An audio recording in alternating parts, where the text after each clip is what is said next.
नमस्कार दोस्तों, स्वागत है आपका diploma first semester previous year paper में 2018 का। आज हम इंजीनियरिंग केमिस्ट्री कर रहे हैं, इसका ऑब्जेक्टिव। ठीक है, सबसे पहले शुरू किए हम क्वेश्चन नंबर 1 से। वो क्या है? Atoms of different elements having same atomic number और having same numbers of nucleus out of different number of proton are called.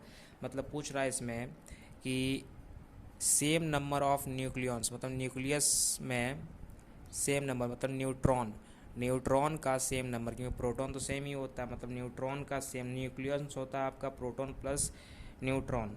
तो इसमें न्यूट्रॉन अगर सेम नंबर में होगा तो वैसे एटम्स जो डिफरेंट एलिमेंट के होते हैं उसे हम क्या कहते हैं? उसे हम आइसोटोन कहते हैं। सिंपली वैसे एटम्स जो कि डिफरेंट एलिमेंट्स के होते हैं जिसमें सेम नंबर ऑफ न्यूट्रॉन की संख्या होती है उसे हम कहते हैं आइसोटोन्स। ठीक है, आपका फर्स्ट आंसर। सेकेंड आंसर है क्या है? The unit of electrochemical equivalent. Electrochemical equivalent यानी कि ई सी ई, ठीक है, ई का आपको इलेक्ट्रोकेमिकल इक्विवेलेंट का आपको यूनिट पूछा गया, यानी जेड का यूनिट पूछा गया है। तो इसका होता है weight upon coulomb, weight upon charge, यानी कि ग्राम पर कूलम। एक ऑप्शन नंबर ए हो जाएगा। ठीक है, यूनिट ऑफ इलेक्ट्रोकेमिकल इक्विवेलेंट यानी ई का, यानी जेड का पूछा गया तो वेट अपॉन चार्ज होता है, तो ग्राम पर कूलम हो जाएगा। ठीक है, दूसरा नंबर है आंसर आपका। अब चलते हैं थर्ड नंबर क्वेश्चन पे। तो अब ये है आपका थर्ड नंबर क्वेश्चन कि sulphide ores mainly concentrated by किस प्रोसेस के द्वारा सल्फाइड ओर को कॉन्सेंट्रेट किया जाता है? Gravity separation, magnetic separation, froth flotation separation या फिर लिक्विडेशन। ठीक है, कौन सा होता है? इसमें होता है froth flotation process. Froth flotation process में जो है सल्फाइड ओर्स को कॉन्सेंट्रेट किया जाता है। ठीक है, ग्रेविटी सेपरेशन से नहीं होता, मैग्नेटिक सेपरेशन से भी नहीं होता है। फ्रोथ फ्लोटेशन प्रोसेस में सल्फाइड ओर्स को कॉन्सेंट्रेट किया जाता है। ठीक है, तो ये था थर्ड क्वेश्चन। अब चलते हैं फोर्थ नंबर क्वेश्चन पे। ये है the process of heating up ores in the presence of air below its melting point. ये ध्यान रखिएगा कि बिलो इट्स मेल्टिंग पॉइंट, जब बिलो इट्स मेल्टिंग पॉइंट आता है तो ये होता है लीचिंग।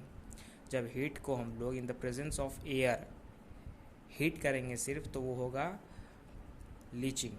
ठीक है,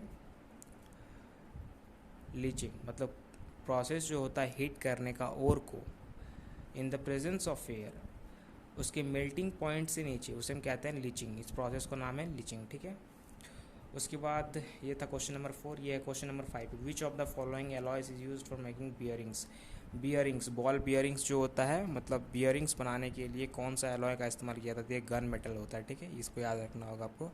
गन मेटल का इस्तेमाल करके हम लोग बॉल बियरिंग बना सकते हैं। ठीक है, यहाँ पे बियरिंग दिया है, इसमें बॉल बियरिंग होता है। ठीक है, गन मेटल उसी से बनता है। अब क्वेश्चन नंबर 6 है द मोनोमर ऑफ बुना एस रबर आर। मतलब बुना एस रबर का मोनोमर क्या है?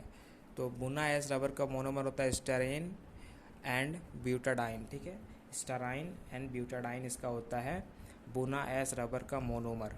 ठीक है, इसे भी याद रखना होता है। 7th नंबर क्वेश्चन है कि which of the following is a green house gas. ये सबको पता होगा, CO2 होता है। CO2 जो होता है ये ग्रीन हाउस गैस होता है। Which of the following is a non polar covalent compound. इसमें कौन सा एक है जो कि नॉन पोलर कोवलेंट कंपाउंड है? नॉन पोलर कोवलेंट कंपाउंड कहने का मतलब हो गया जिसमें चार्ज नहीं होता है। ठीक है, जैसे NaCl को तोड़ेंगे तो Na+Cl- में टूटेगा। NH3 को भी तोड़ेंगे तो ये भी प्लस में और ये माइनस में टूटता है, और ये भी प्लस में टूटता है, ये भी माइनस में। बट ये जो C2H6 है ये आपका एक non polar compound covalent compound है। ठीक है, क्यों? क्योंकि ये चार्जेस में नहीं टूटता है। ठीक है, तो C2H6 यही आपका एक नॉन पोलर कोवलेंट कंपाउंड है। ठीक है, C2H6 इसका नाम है आपका इथेन। ठीक है, तो इस लेक्चर में हमने केमिस्ट्री के ऑब्जेक्टिव कर लिया। ठीक है, तो अगले लेक्चर में हम लोग सब्जेक्टिव भी देख सकते हैं। ठीक है।